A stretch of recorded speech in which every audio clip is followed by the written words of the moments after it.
How to set up Google Authenticator.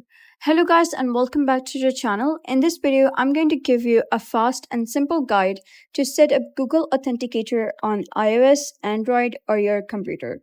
So I'm going to show you how you can enable two-factor authentication, add accounts via QR code or manual entry, and secure your online accounts quickly and securely. So let's get started.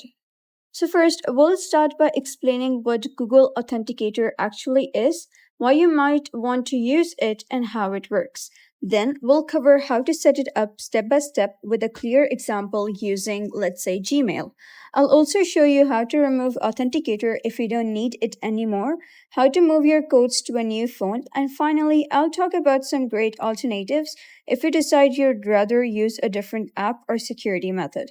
So let's begin with the basics. First, what is Google Authenticator?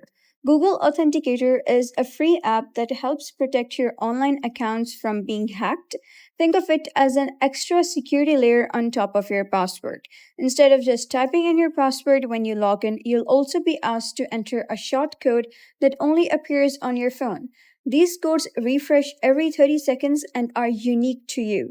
This security method is called two-factor authentication, or 2FA for short. It means that even if someone manages to guess or steal your password, they still won't be able to log in without also having access to your Authenticator app. You can use Google Authenticator on a wide range of accounts, not just Gmail. It works with social media platforms like Facebook and Instagram, as well as cryptocurrency exchanges such as Coinbase and Kraken. Pretty much any website or service that offers 2FA will usually support Authenticator. Now, why you should back it up? Before we actually set it up, I want to pause and talk about something very important. That is backups. So imagine losing or breaking your phone without a backup. You'd instantly lose access to all your codes, and that means you could be locked out of your accounts. By default, the current version of Google Authenticator will back up your codes to your Google account. This way, if you switch phones, you can sign into the app again and recover your codes from the cloud. That's convenient, but here's the catch. The backup is not end-to-end encrypted. In theory, this means that Google or anyone who forces Google to provide access could see your codes. It's a small risk, but if you're someone who needs a very high level of security, maybe you manage sensitive work data or large cryptocurrency holdings, you might want to turn off cloud backup and instead keep your own offline copy of your codes in a secure place. A good compromise is to write down or print your backup codes and store them somewhere safe, just in case. Now let's actually install Google Authenticator. So this app is available for free on both the App Store and Google Play.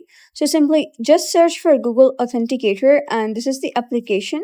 So simply download it, and when you open the app, you'll notice something interesting. Simply select your Gmail account, and after that, you'll be able to see something like this. So that is why it's very important to secure the app itself. On iPhones, you can enable a privacy screen that forces Face ID or Touch ID every time you open the app. To turn this on, you're going to tap on these three horizontal lines, and then you're going to click on Settings. Over here, you're going to click on Privacy Screen, and then you're going to simply toggle this on. So when privacy screen is enabled, access to this app will be restricted by Face ID. So you're going to simply switch it on, and you can decide if it locks immediately or after a short delay. Click on Allow, and now it will just verify using your Face ID, and you'll be able to see some information like this. So this way, if someone picks up your phone, they can't just open the app and see your codes.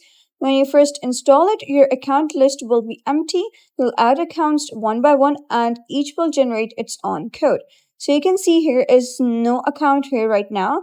You can simply click on Add a Code in order to add one code. So now let's move on to and see whether if you wish to, let's say, secure your Gmail account. So let's go through a practical example, that is adding Authenticator to your Gmail account. So you're going to simply head over and sign into your Gmail account, and then you're going to click on your profile here at the top right. Once you do so, you'll be able to see this button that says Manage Your Google Account. Click on it, and you'll be redirected to the settings of your Google account, that is mygoogle.com. So what you're going to do is simply click on security over here, and then you're going to scroll down. You'll be able to see all of the recent activities. You're going to scroll down and you'll be able to see the option of adding an authenticator. So here we have is two-step verification is off. You can click on it, and then you'll be redirected to an interface like this. Simply type down your password, and then here you're going to click on turn on two-step verification. We have different steps such as passkey and security keys, Google prompt, authenticator, and phone number. So we're going to choose authenticator over here. Click on setup authenticator. Instead of waiting for text messages, get verification codes from an authenticator app. It works even if your phone is offline. So click on setup authenticator, and then you'll be able to see this QR code. So come back to your phone, that is Google Authenticator application, and then you're going to click on this plus icon over here. You'll be able to see two options. One is enter a step key, and the other is scan a QR code. In our case, we're able to see this QR code over here. So you're going to click on scan a QR code. After that, you'll be able to see something like this, that is enter the 6-digit code you see in the app, and this is basically the 6-digit code. It will update all in time. So you're going to simply type this code down before it gets removed. So you're going to type it down, click on verify, and now it says verifying code.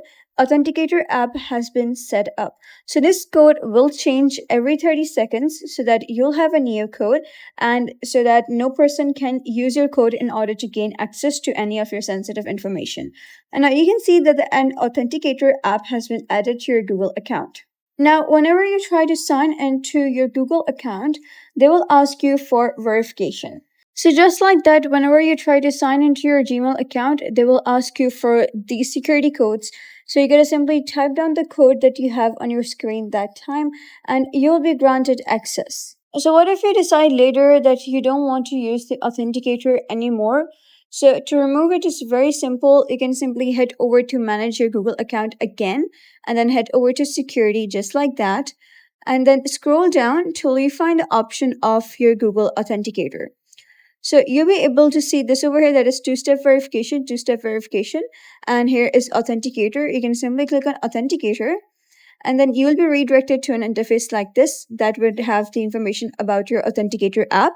Here is the authenticator that we just added 5 minutes ago. You'll be able to see this bin icon over here. Click on it, and it would say you may lose access to your account. This was one of the last sign-in options on your account to continue to be able to sign in and keep your account secure. So you get to simply click on remove anyway, and now you can see that the authenticator app has been removed. But however, that option is not removed from your authenticator application that you have on your phone.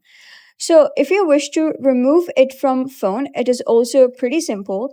What you need to do is simply long press on this, and then you'll be able to see something like this, and then you got to click on this pencil icon over here, and then just click on this trash icon at the top right. Click on remove account. So be very careful here. Once it's gone, you haven't backed it up, you might get locked out permanently. So now let's say you've bought a new phone. How do you move authenticator codes across? Since codes are now backed up to Google account, the easiest method is just to install Authenticator on the new phone, sign in with your Google account, and all your codes should appear automatically. But if you prefer not to use cloud backup, you can transfer accounts manually. So on your old phone, you're going to tap on these 3 horizontal lines, and then you're going to click on transfer accounts. Here, you're going to click on export accounts, and a QR code will appear.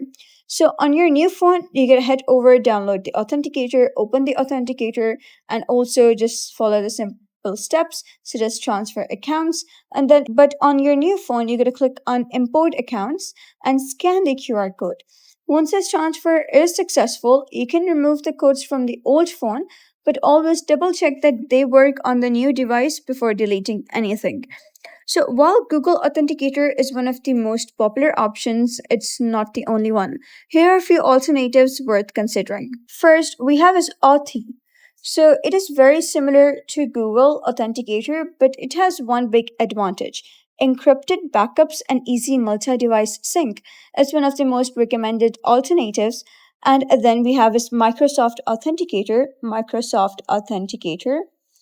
And it works with a wide variety of accounts, not just Microsoft ones, and supports push notifications. And then we have is LastPass Authenticator. So if you already use the LastPass password manager, this integrates smoothly and adds an extra layer of convenience. And then we have is YubiKey.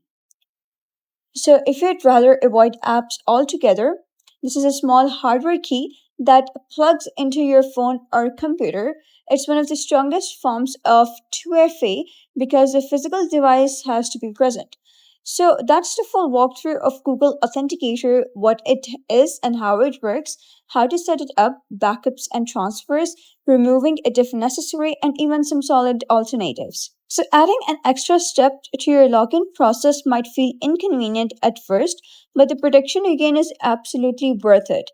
If you found this tutorial helpful, give it a thumbs up and don't forget to subscribe for more helpful tutorials. I'll see you in the next video.